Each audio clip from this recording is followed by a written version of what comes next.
हाँ जी भाई, मैथ्स वालों।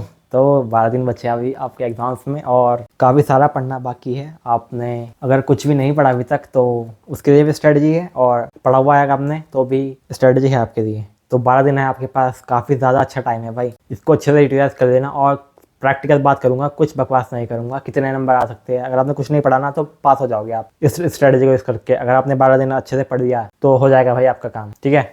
और 80 आउट ऑफ 80 भी आ जाएगा अगर आप इन 12 दिन को अच्छे से यूटिलाइज करते हो, ठीक है। तो जल्द से स्ट्रेटजी पे मूव करते हैं कि बेसिकली हमें इन 12 दिन को यूटिलाइज कैसे करना है। ज़्यादा टाइम वेस्ट नहीं करूंगा मैं आपका, और ना ही अपना, बिल्कुल प्रैक्टिकल बात करूंगा। तो देखो, आपके पास 12 दिन है और इन 12 दिन को आपको 2 पार्ट्स में डिवाइड करना है। स्टार्टिंग के 8 दिन और लास्ट के 4 दिन। इन 8 दिन में ना आपको 12 से 13 चैप्टर्स जो भी है आपके, उसको कंप्लीट कर देना है। तो एक दिन में भाई कितने चैप्टर्स करने हैं? तो 2 चैप्टर्स करने हैं आपको डेली।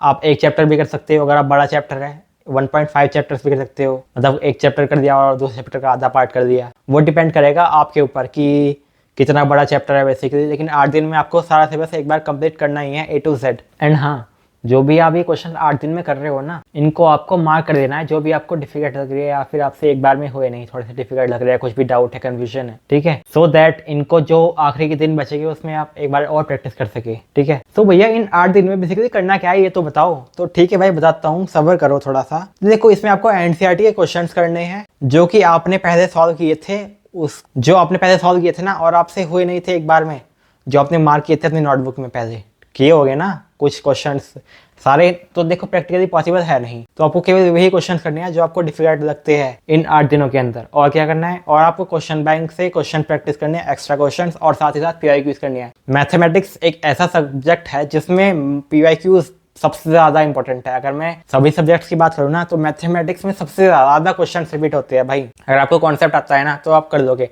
क्वेश्चंस बहुत ज़्यादा रिपीट होते हैं भाई, समझो इस बात को। तो पीआईक्यूज बहुत ज़्यादा इंपॉर्टेंट है। पीआईक्यूज को आप बिल्कुल भी मिस नहीं कर सकते।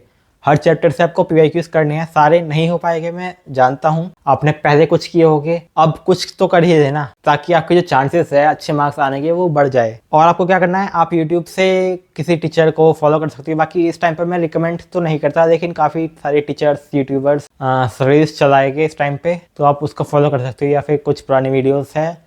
अगर आपका कोई कॉन्सेप्ट क्लियर नहीं है ना, तो उसको भी जल्दी से क्लियर कर दो भाई, ज़्यादा टाइम मत लगाओ, वरना उसको स्किप ही कर दो अभी के टाइम पे। क्योंकि जितना अभी तक आपने किया है उतना कर लो, बाकी जो अभी तक आपने नहीं किया उसको अभी के लिए तो छोड़ ही दो, क्योंकि उससे आपसे कोई टेंशन क्रिएट हो जाएगी, आपको काफ़ी ज़्यादा टाइम लग जाएगा और क्वेश्चन डिफिकल्ट ही आएंगे बेसिकली आपके एग्जाम्स में, अगर आपने। लेकिन हाँ, उसको कर देना, क्योंकि अगर आपका इजी क्वेश्चन आ गया वहाँ से और आपने नहीं किया तो फिर दिक्कत। तो मैं बताता हूँ एक टीचर के बारे में जो कि यूट्यूब पे पढ़ाते हैं आपको, मतलब क्या ही टीचर है वो, मतलब मज़ा ही आ जाएगा पढ़ने में।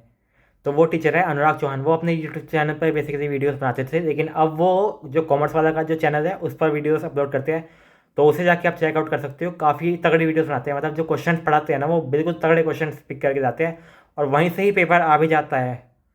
सो उनको फॉलो कर लेना अगर आप यूट्यूब पर किसी को फॉलो करना चाहते हो तो, ठीक है, ओके। बाकी जो आपके 4 दिन बचे हैं ना, उसमें क्या करना है, तो जो भी आपने पूरे साल क्वेश्चंस प्रैक्टिस किए, तो बेसिकली जो भी 8 दिन में आपने क्वेश्चन प्रैक्टिस किए ना, और जो आपको डिफिकल्ट लगे, जो आपसे हुए नहीं, वो आपको इन 4 दिन में करने हैं। और क्या करना है, आपको पीआईक्यूज करने हैं और सैम्पल पेपर करने हैं 2 से 3, क्योंकि टाइम मैनेजमेंट बहुत ज़्यादा इंपॉर्टेंट है मैथमेटिक्स के पेपर में स्पेशली, क्योंकि काफ़ी डिफिकल्ट हो जाता है इसमें टाइम मैनेज करना आपका। तो एक बार 2 से 3 सैम्पल पेपर प्रैक्टिस कर लेना। और हाँ, जो सीबीएसई का सैम्पल पेपर है ना, उसको एक बार आप सॉल्व कर देना, चाहे यूट्यूब से सॉल्यूशन देखो, कहीं से भी देखो, लेकिन एक बार कर देना और पेपर पैटर्न आपको पता चल जाएगा कि कैसे क्वेश्चंस का टाइप है, अगर आपने अभी तक नहीं देखा तो, जो कि आपको देख लेना चाहिए था। एंड हाँ, आपको ब्लूप्रिंट के अकॉर्डिंग प्रैक्टिस करनी है, प्रिपरेशन करनी है। बेसिकली जिसकी ज़्यादा वेटेज है उसको आपको स्पेशल अटेंशन देना है, स्पेशल फोकस देना है, और जिसकी कम वेटेज है उसको थोड़ा कम टाइम देना है, क्योंकि यही तो एक अच्छी स्ट्रेटजी है ना।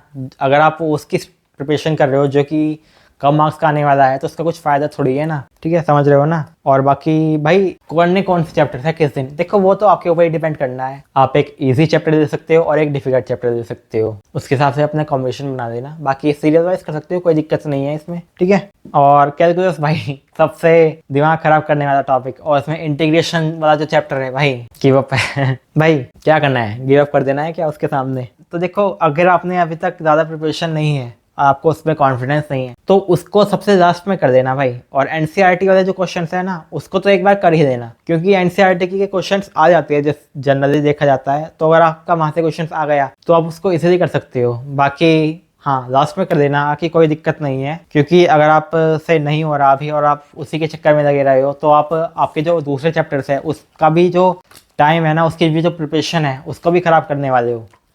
तो ठीक है, कैलकुलस को जो इंटीग्रेशन वाला चैप्टर है उसको थोड़ा बाद में कर देना। बाकी जो दूसरे चैप्टर्स है आपका इंटीग्रेशन हो गया या फिर एओडी हो गया वो तो आपके इजी है, वो कर देना, उसमें कोई दिक्कत नहीं है। एनसीईआरटी के क्वेश्चन तो देखो कर ही देना, बाकी और कुछ करो या ना करो, क्योंकि और उसके मिसलेनियस भी कर देना क्वेश्चंस इंटीग्रल के। एंड हाँ गाइस, यूट्यूब पे ना आपको कुछ वीडियोस मिल जाएगी जिसमें आपको इंपॉर्टेंट क्वेश्चंस बताए हुए हैं आपको एनसीईआरटी के। आप अनुराग चौहान सर का चैनल चेक कर सकते हो।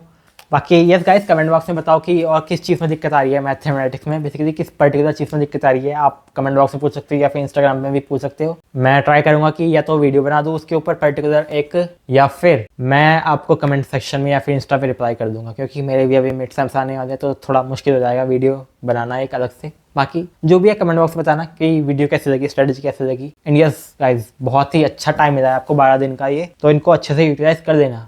और जो स्टार्टिंग के 6 दिन है ना उसमें आप 2 से 3 घंटे किसी और दूसरे चैप्टर को भी दे सकते हो अगर आप चाहो तो, जैसे कि इंग्लिश को दे सकते हो, क्योंकि इसमें 2 ही दिन मिलेगा आपको। अगर आपका मन करे तो दे देना, वैसे कोई कंपल्शन है नहीं, क्योंकि मैथमेटिक्स भी एक काफ़ी ज़्यादा डिफिकल्ट सब्जेक्ट है, मतलब हाँ भाई बहुत डिफिकल्ट है। सो यस गाइस, इस वीडियो को यहीं पर समाप्त करते हैं और मिलते हैं आपसे नेक्स्ट वीडियो में। ठीक है, टिल देन बाय, जाओ जाके पढ़ाई करो एंड बेस्ट ऑफ लक, पढ़ते रहो।